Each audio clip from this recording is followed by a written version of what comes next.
Pues bienvenido, Antonio García Trevijano, una vez más a los diálogos en Somos Aguas.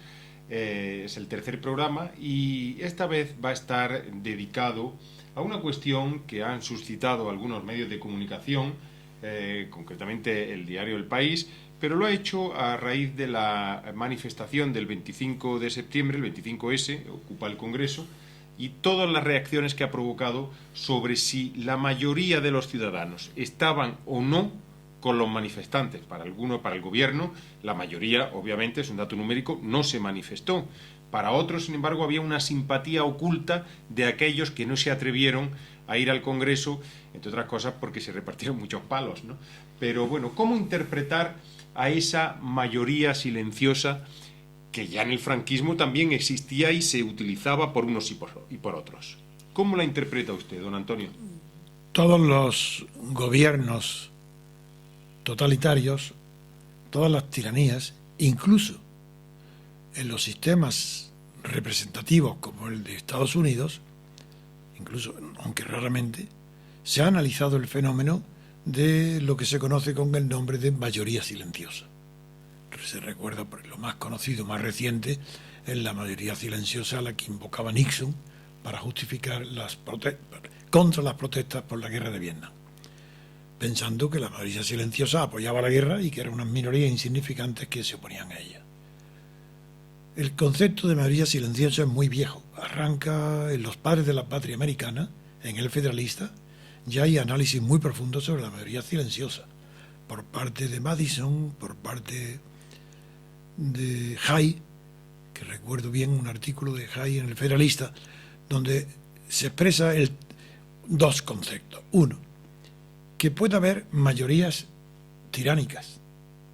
Así que incluso en una democracia, las mayorías a veces pueden estar funcionando como si fuera dictadura, aprovechando la legitimación que les da ante las leyes la mayoría. Pero eso no se le llamó mayoría silenciosa, sino mayoría abusiva del poder de la mayoría para aplastar a las minorías. Contra eso se creyó que son las constituciones las que tienen que defender a las minorías, porque las mayorías ya se defienden a ellas mismas. Es decir, la función de la Constitución es defender las minorías y los derechos individuales frente a las manifestaciones colectivas, a los gobiernos, porque las mayorías ya se defienden. Al ser mayoría, ¿qué más defensa quieren?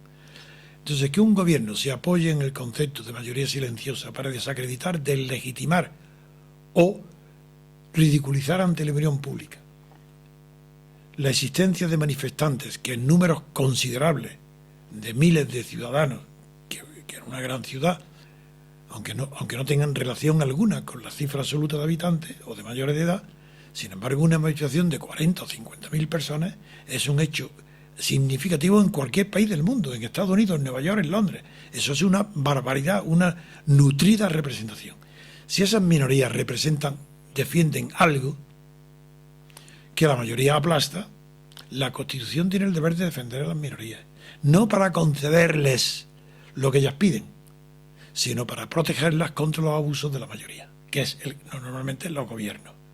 Así que en este caso, la opinión y los gobiernos están condenando en nombre de una mayoría silenciosa, que por otra parte no se conoce lo que es, ya pues hablaremos de eso, a unas minorías que se han manifestado sin violencia, porque la violencia está clarísimo que ha partido de la policía, pero se manifestaron sin violencia, aunque haya habido 8, figúrese el espectador de esta televisión, el oyente, figúrese lo que significa que ante una mayoría silenciosa se manifiesten 40 o 50.000 personas en Madrid, sabiendo, porque todo el mundo tiene su experiencia, que cada 10 personas que tienen una opinión, solamente escasamente hay una que esté dispuesta a molestarse, a salir a la calle, a correr los riesgos, a vencer la pereza y manifestarse. Sí, pues eso casi siempre se estima que multiplicar por 10 el número de manifestantes para darse cuenta de la importancia social. Si se han manifestado en Madrid 40 o 50.000, quiere decir que había medio millón de madrileños dispuestos también a hacerlo, si no hubieran tenido menos pereza, pero que están 100% identificados.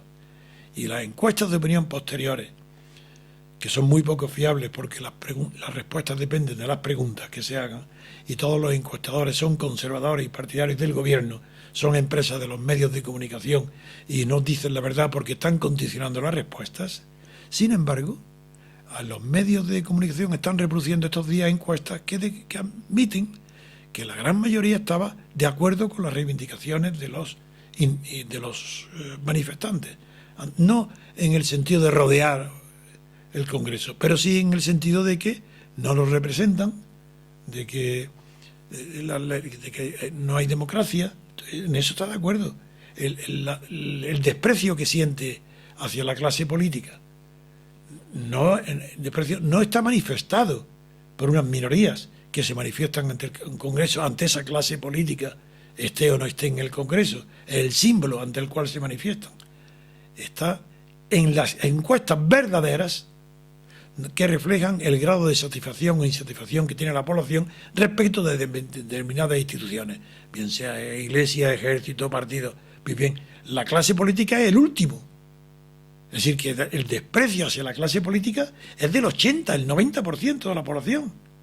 ¿Cómo extrañarse que si la clase política está representada en el Congreso, cómo se puede decir que una mayoría silenciosa está defendiendo el gobierno a esa mayoría silenciosa cuando las encuestas de hace años vienen indicando que la clase política es despreciada por la gran mayoría silenciosa?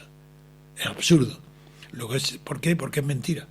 Porque ese es un argumento totalitario. Utilizar el nombre de la mayoría silenciosa. ¿Y por qué lo saben? ¿Le habéis preguntado a la mayoría silenciosa por qué está en silencio? ¿Por qué es silenciosa? Porque no tiene manera de expresarse, salvo que asuma riesgos. Y la gente es muy cobarde, tiene miedo al peligro. No se asume. Desde el franquismo, sobre todo, el pueblo español es el más cobarde de Europa. Fue muy valiente el pueblo español en la guerra civil. Fue casi heroico por ambas partes.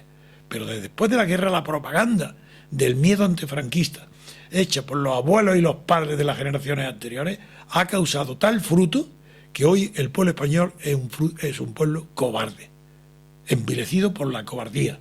Que no me hablen de mayoría silenciosa, porque si no tuvieran miedo, el 90% de los españoles se manifestarían contra la clase política, para derribarla, para echarla, para sustituirla. Cuando se dice, ¿qué os decía? Que salgan todos, que se vayan todos, y el país se indignó. Pues no, señor, porque la encuesta indica que lo que la sociedad civil quiere es que se vayan todos los integrantes de la clase política estatal o partidocrática, porque está corrompida, pero no el 99%, el 100%.